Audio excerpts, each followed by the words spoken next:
I was washed up. My marriage was a disaster. I was one more mistake away from losing my job at the plant. I was drinking myself unconscious to forget my problems and waking up suffocating under new regrets. I was hanging on by a thread. One November morning, the thread was cut. I'd passed out on the sofa at home after beginning drinking on Friday evening as soon as work had let out. I remembered the first bar I went in and how good that first drink tasted. It was a shot of rye, neat, and it lit a fire in my belly. I felt good, so I ordered another. After that, there was nothing, until my eyelids opened and the pain punched me in the face. I groaned. Hangovers are a lesson that getting drunk is a mistake. I had never been much for learning, but at that moment in time, I was all for taking on board the fact I had messed up. I would have done anything not to feel like that again. I would have gone on the wagon. I would have started eating healthy food. I would have even joined a gym. And maybe I would have. Maybe that was the moment my life could have been turned around. Only as I lay there reeling from the hurt in my head that had spread to my guts, I realized someone was standing over me. I tried to focus, and the blurry shapes rearranged themselves into the love of my life. Mary Lynn had never been a homecoming queen, but she had taken my breath away the first time I saw her. She had been kicking the wheel of her car because it had been flat, and once I'd got the oxygen flowing steady into my lungs again, I had gone over and real gallant-like fixed it for her. We were married 12 months later. She was 19. I was 20, which was far too young. I was 29 going on 60 that morning as I squinted up at her. I braced myself for her to start yelling at me, which was the main way we had been communicating for a while. Then I saw the tears streaking her makeup. "What is it?" I managed to say, and tried to sit up. The pain transferred its attention to a point just behind my eyes. I shed a tear myself and blinked. "Look here," she said, and pointed at the TV. The screen showed the inside of a store. It had been trashed real bad. The contents of its shelves were scattered across the floor. Broken glass lay in pools of a murky-looking liquid. A strip lamp hung down, just about attached to the ceiling by a stray wire. And the front window was smashed. A jagged-edged hole had been opened in the middle.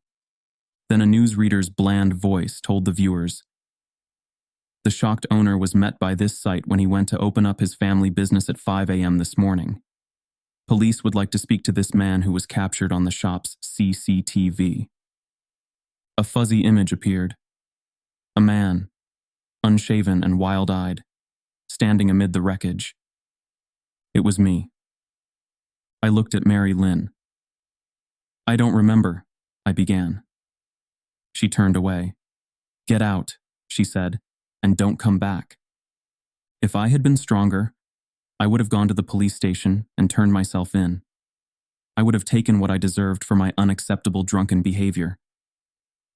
But all I could dredge up inside me as I stumbled out into the street was a spiraling sense of self-disgust and fear. I'd lost my wife. I would lose my job. The prospect of prison terrified me. I needed to get away before someone recognized me on the rolling TV news and gave the police my name. That was all I could think of. I went to the coach station and bought a ticket that would take me away from everything I had ever known. It took 5 days to reach the last stop on the line, and then I started hitching rides. The drivers liked to talk. One man, who smelt worse than I did after a week in the same clothes, told me he knew a place that was hiring if I was looking for work. "It's a no-questions-asked type of place," he told me. He smoked constantly as he drove and kept his window wound down to flick the ash out. I was shivering with cold, and my teeth were chattering when I replied, "Sss, sounds like my type of place. How much further is it?" "Well," he answered, pausing to light yet another cigarette, "you need to keep heading north till you hit the Arctic Circle and then keep going, beyond a town that old-timers like me still call Barrow. There are no signposts for the place I'm talking about, but it's as good a hiding place as any for a man who's running away. Saying this, he turned and gave me a wink. I shivered some more, and this time, it was not because of the cold. I hadn't told this man about what had happened, hadn't breathed a word of it to anybody. I guess it must just have showed in my face. He dropped me off at an intersection. A gas station, a diner, and a motel huddled together around the road, as if they were trying to keep warm in the cold. By now, the bitter temperature felt like it had seeped into my bones, and I was not sure I would ever feel warm again. I checked into the motel. It was only early afternoon, but the sunlight was already bleeding out. The further north I had traveled, the shorter the days had become. That day had been fleeting, and darkness obscured the distance as I stood looking out of the motel room window. When I had registered using a false name and paid with almost the last of my cash, I had told the motel clerk I was hoping to head to the place north of Barrow that was taking on workers. He'd looked at me with a mix of disgust and sorrow, but had said nothing. The next morning, I was about to head out to the diner for what could be my last meal for a while, due to my financial plight, when the clerk said, "There's a big fellow at the diner tucking into a mountain of grits, who works at the place you're looking for, if that's really the path you want to travel." A man with his feet on the ground would have heard alarm bells at that moment. I merely thanked him and strolled across to the diner. The light and the warmth I felt inside were welcome, and the smell of coffee, a lifeline. Most of the tables were empty, but I wandered over to one that was already occupied. Describing someone as a big fellow up here was a bit like describing a biker as that fellow in a leather jacket. But I was confident I had found my man. He must have been close to 7 feet tall. His face showed years of hard living. His head was shaved, and he had a single crimson tear tattooed beneath his left eye. I asked him, "Do you mind if I join you?" He nodded and continued to shovel his breakfast into his mouth. I put it to him direct what I wanted, and after he had finished eating, he said, "You got that look about you of a man who wants a place to hole up while trouble makes it way by." This made me vow to not play poker with anyone for a long while. A few minutes in my company was clearly all it took to read me. "So I'll not try and dissuade you," the big fellow went on. "I'm foreman at the warehouse. If you want a job, I am willing to give you a chance. You can want to ride out with me." "Mighty grateful," I said, and followed him out to his truck. He moved with an easy grace that belied his size and did not seem to notice the cold. A few minutes in the wind, which had got up while we were in the diner, was enough to make me feel physically sick. My hands shook so bad as I tried to do up my seatbelt that I gave up. Observing this, the big fellow grinned. "There's an old fur-lined coat in the office at the warehouse. If it's not got up and walked out due to all the fleas living in it, you can borrow it." I smiled. I was so cold my face muscles were locking up, so it probably looked like a grimace. The big fellow kept grinning and started the engine. We drove through the darkness. There was a brief interlude of daylight, and the landscape it revealed was bleached of features. This was a barren, snow-covered land. Darkness soon returned, and the big fellow turned the headlights onto full beam. After long hours, lights came into view in the distance. As we came closer, I saw they were coming from a building. It was vast. The lights were fixed into the ground and ran the length of the building as far as I could see. There was nothing comfortable or welcoming about this display. We rattled to a stop in front of the building, and the big fellow turned to me. "Follow me," he said. Reluctantly, I left the shelter of the truck. The wind of earlier had dropped, and there was a captivating stillness. The air was freezing. I could feel it biting into my skin. This was no time to be hanging around. I hurried after the big fellow as fast as I could.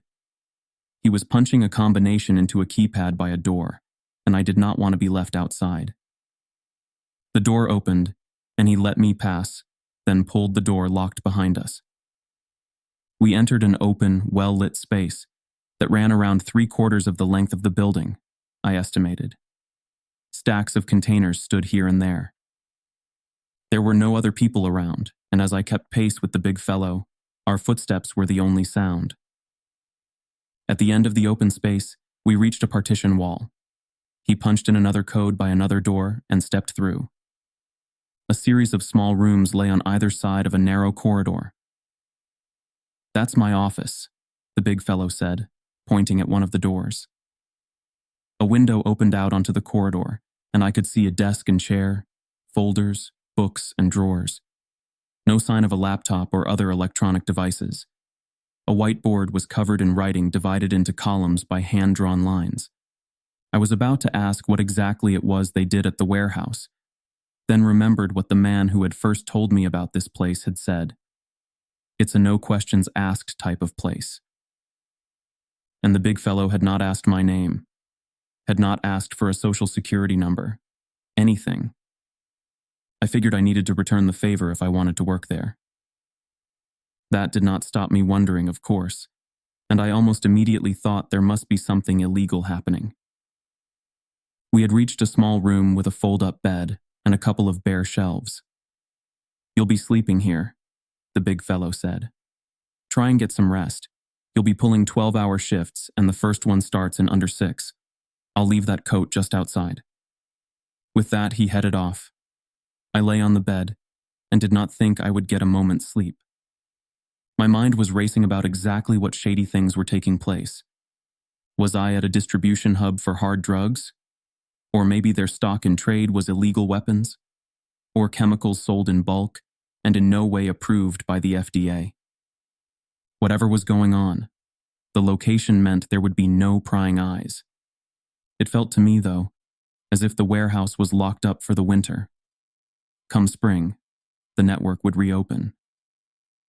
But for now, the building was still, enveloped in a wilderness beyond which a different world existed. One of bustling cities and the internet, of Friday night drinks and shopping malls. One which was just a memory. "Rise and shine, boy," a voice said, and I opened my eyes. I must have drifted off after all. The man who was standing looking down at me appeared to be in his 40s. He wore a long coat which reached down to his calves. His hair was completely gray. A fat scar ran the length of one of his cheeks. As with the big fellow's tear tattoo, no questions meant how he got this had to remain a mystery. That was probably for the best, I decided. Now I had had time to think. I was realizing what a jerk I had been. Running all the way out here to this strange place because I had panicked and freaked out. Before I had been looking at charges for criminal damage, something like that. I was no lawyer. But now I had the feeling I was a bit part player in some major operation. As soon as I could, I would get out of there. Get myself home and face the music. Scarcheek clearly did not share the big fellow's habit of smiling easily. "You going to shift it, boy?" he said with a sneer. "I've got to show you the ropes before I get my head down. Come on." He pointed one of his thumbs at the door. I went with the flow. He took me outside where he started by showing me the generator sheltered around the rear of the building.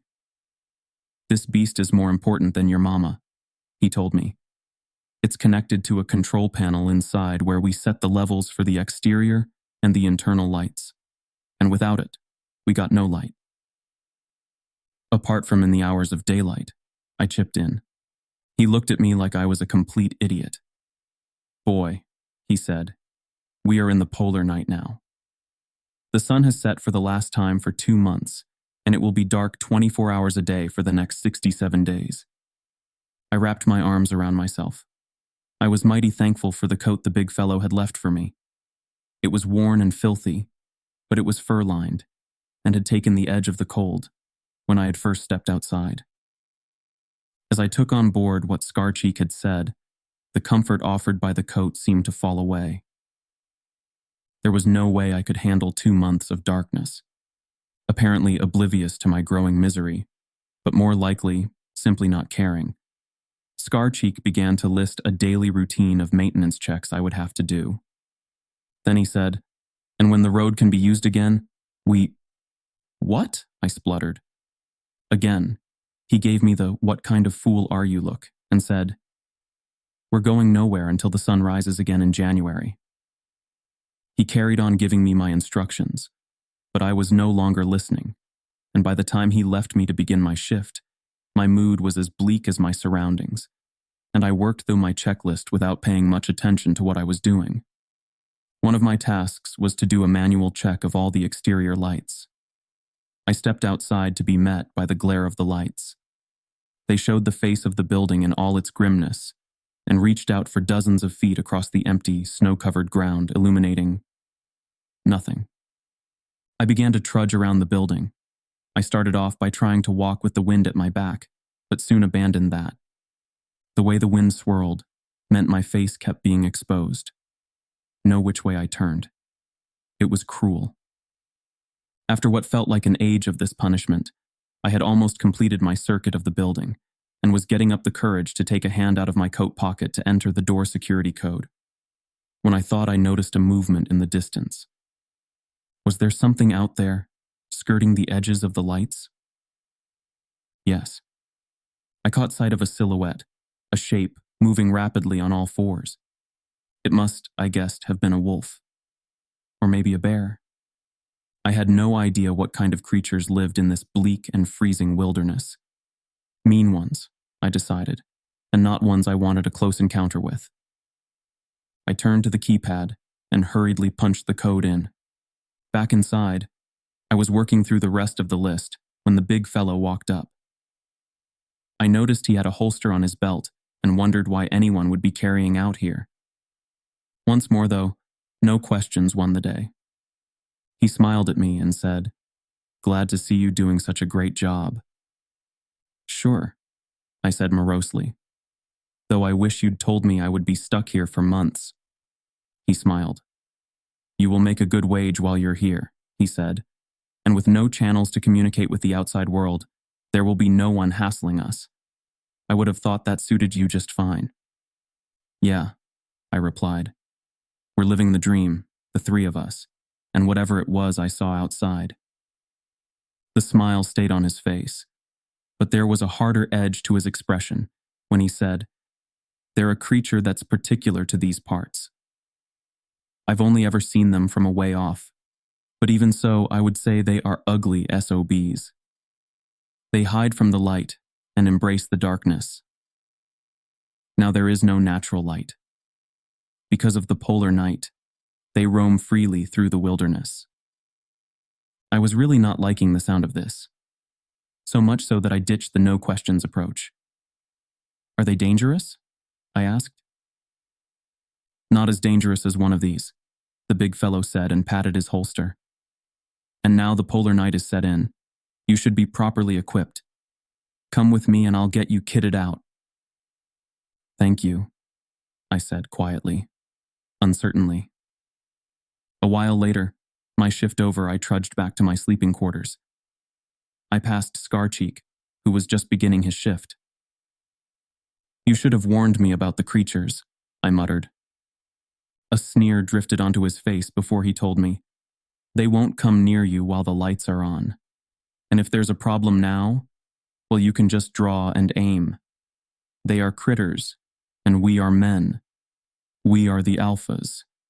You got that, boy." I glared at him, but did not reply.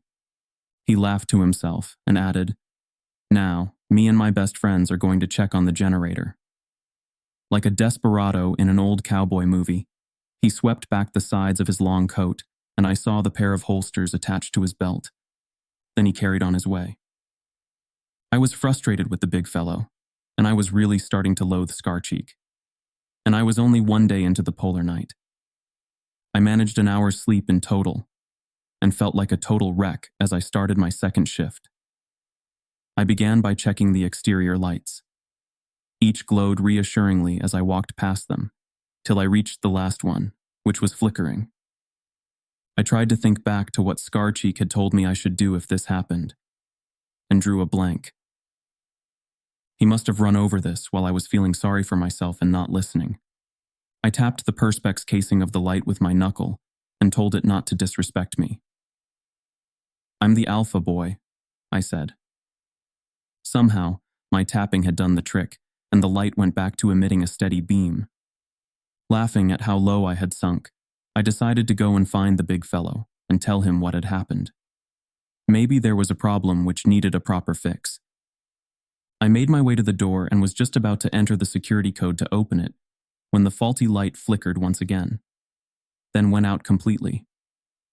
Then the one next to it did the same. "Damn," I said, then stood and watched open-mouthed as one by one all the lights I could see died, leaving me in the dark. And I wasn't alone.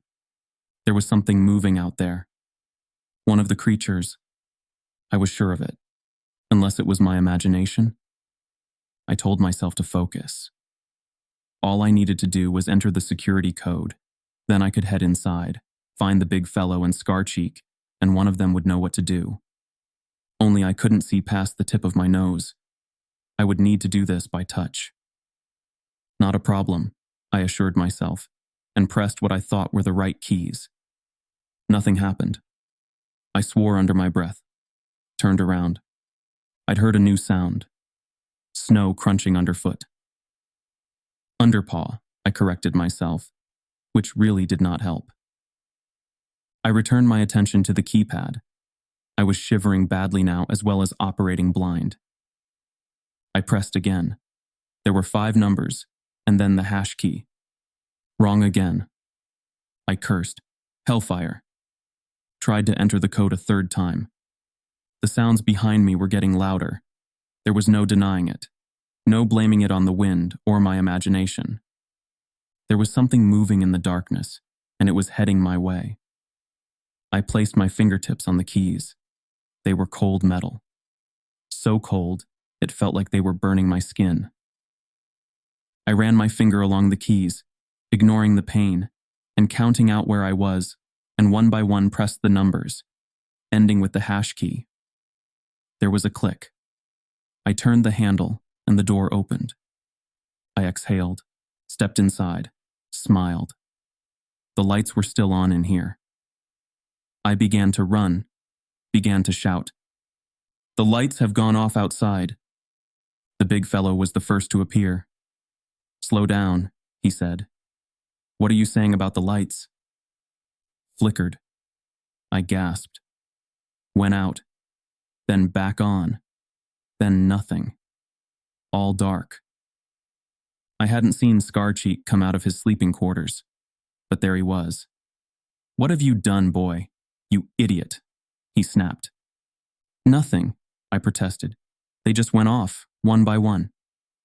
The big fellow held up his hands. "Easy there," he said. "It will just be a glitch.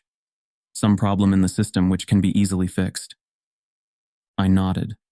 That sounded good to me. Problem sorted. Then I remembered. "There was something out there," I said. "It was coming towards me." "Ah, yes, the creatures," the big fellow said. "Let's not worry about them. They will keep to the darkness outside and not try and come in here while the inside lights are on." He smiled his by now familiar smile, and I started to feel better. Then he added, "And of course, because the doors are closed, they can't get in anyway." I stopped feeling relieved. Started panicking again as I tried to remember. Had I closed the door behind me? I swore. "What is it, boy?" Scarcheek asked, his eyes narrowed. I think I left the door open," I replied. "You heap of worthless junk." Scarcheek spat these words out, then flicked back his coat and, with a lighting quick movement, drew. "I got this," he said, and began to walk in the direction of the door I'd left open. "You go with him," the big fellow said. "Give him back up. I'll be along in a minute." Then he ran towards his office. I did the last thing I wanted to do. I headed back towards the open door and the things waiting in the darkness. I got there to find Scarcheek standing in front of the open door, both of his sidearms blazing. He was firing out into the darkness and loving it. "Yee-haw!" he cried when he ran out of ammo, then reloaded and let rip again. I wanted to cover my eyes. I wanted him to stop, but he would not have listened to me. Thankfully, the big fellow caught us up. "That's enough," he yelled when Scarcheek had once again emptied his chambers. Scarcheek scowled but did not argue. The big fellow had brought a torch with him, and he moved towards the open door and turned it on. A powerful beam cut through the darkness outside and revealed a hideous scene. Bodies lay across the ground, their blood staining the snow. I realized for the first time that the creatures were not wolves, or bears, or any animal that I had known existed. Their corpses were around 6 foot long, and they were hairless. Their skin was very pale, but lined with darker veins, which protruded. I could see the outline of their ribs as well, the sharp lines of their shoulder blades. They had paws, but no ears or tails. From the way they had fallen, after being cut down by Scarcheek, I could not see their faces, and there was more of them out there, still very much alive.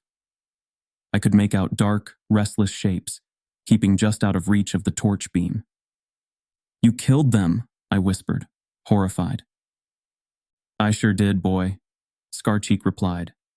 "That's what you get for loitering around these parts." Then he turned to the big fellow and said, "Isn't that right?" Instead of agreeing, the big fellow sighed and said, "You hothead. You've done shot up my truck as well. The engine's hold, and it'll take a heap of fixing." Then the big fellow sighed again and closed the door. My shoulders slumped in relief, and I managed a small smile. At least now the door was closed.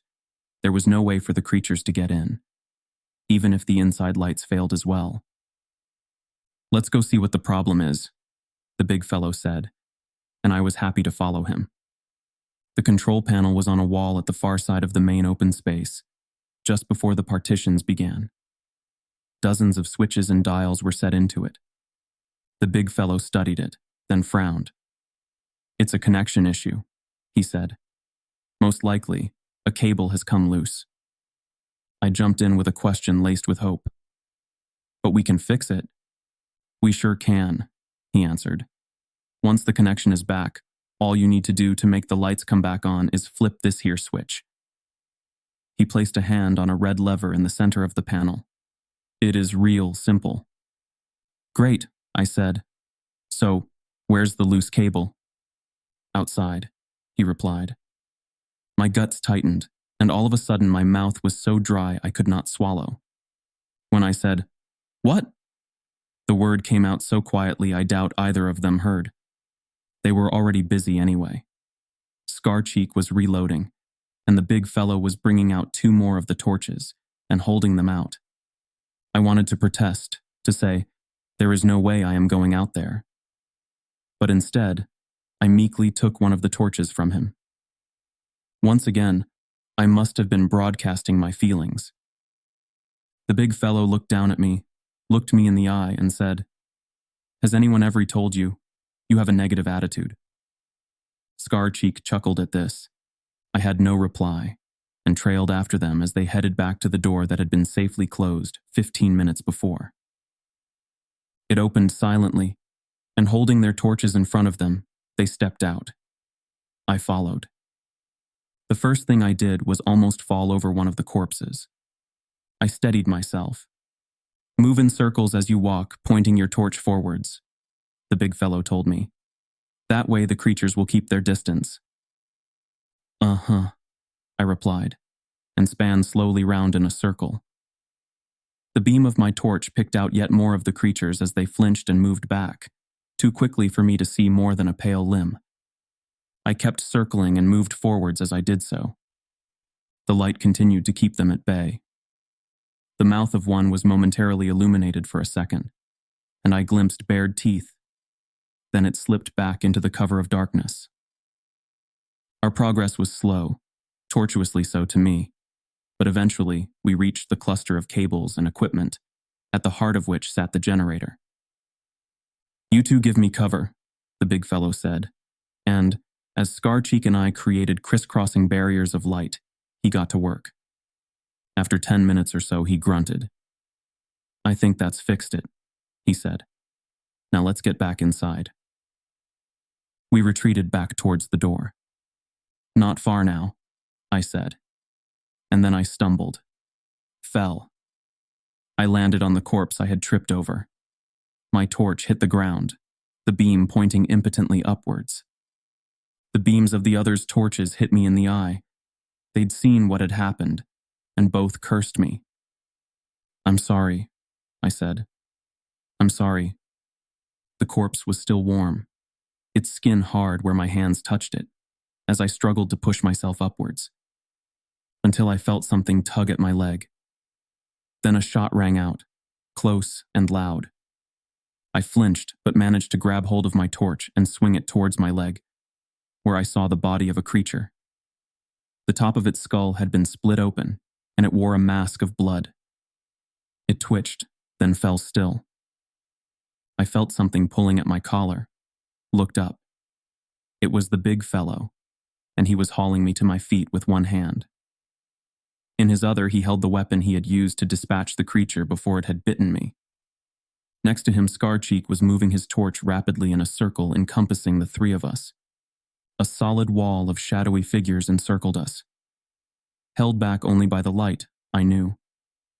"Get back to back. We rotate together," the big fellow said. I did as I was told, and we resumed our journey of a few feet to the door and the sanctuary beyond. The big fellow entered the code, and I saw the light inside as he opened the door. I followed him into the warehouse. Scarcheek lingered. The big fellow hissed at him.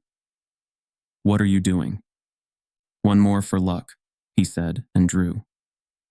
I saw one of the dark shapes fall, Scarcheek grinning and lowering his torch as he turned and stepped towards the door. Then his body tensed, his eyes turned upwards, and his knees buckled. He fell face forwards onto the ground, and I saw the bloody gash that ran the length of his spine. I saw extended claws. They were razor sharp, tipped with blood. Then the creature scurrying away from the light of my torch. "We have to help him," I yelled and lurched forwards towards Scarcheek. "Leave him, you fool!" the big fellow shouted. "He's dead. We need to get this door closed." "We can't just leave him," I yelled back. "No." The big fellow screamed the word at me, and I retreated back through the open door, just as the inside lights flickered, then failed. It was dark inside now as well. I cried out, "You didn't fix it. You made it worse." "Go to hell," the big fellow screamed. I turned my torch towards him, saw he was trying to close the door, but couldn't, because the creatures were coming in. I scrambled backwards. My torch made patterns on the floor where it hung in my faltering grasp. I swung it back upwards, to where the big fellow was. The creatures jumping up at him were reaching his throat easily. Big as he was, their claws were slashing at him. Blood spurted out. The light of my torch made them break away, and I hurried towards the big fellow. He was staggering, holding his right hand to his wounds. Blood flowed through his fingers. With his other hand, he pointed his torchlight at the open door. Keeping more of the creatures from coming in, I realized. I began to turn my torch in a circle. "The switch," I said. "Will it still work?" He looked at me and tried to speak. Blood bubbled inside his mouth, then began to spill out. His legs buckled, and he fell. I stood there helplessly and looked down at his body. My hand was shaking so much, the beam from my torch jerked about crazily. I forced myself to hold it steady, and once more began to move it in a circle. I saw teeth bared, claws raised, and the arched backs of the creatures as they approached me. I saw them in glimpses, in moments, as the beam of light passed over them. They were 10 feet away, 8. I could not keep them all at bay. In seconds they would be on me, and I would be dead. Cut to shreds. I turned and ran. The beam played across the floor as I raced towards the control panel. Behind me I could hear them running, bearing down on me. but I could not look back. I could not stop. I ran. I was struggling to breathe. Sweat flew from me. And I ran. I ran for my life. I threw myself at the control panel and, guided by the torchlight, found the switch. If it worked, I had a chance. If it didn't, I was history.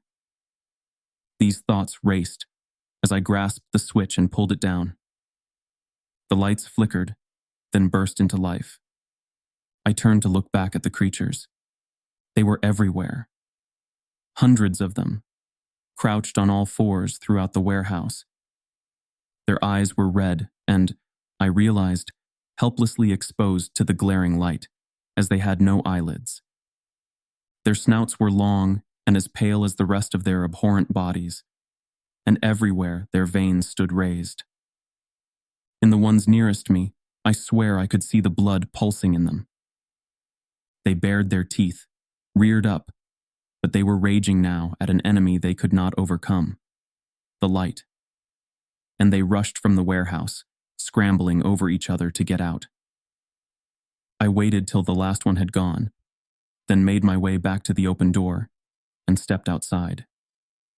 I could see the lights around the exterior of the building were working again, and the creatures that had come so close to taking my life were almost out of sight. That was 2 weeks ago.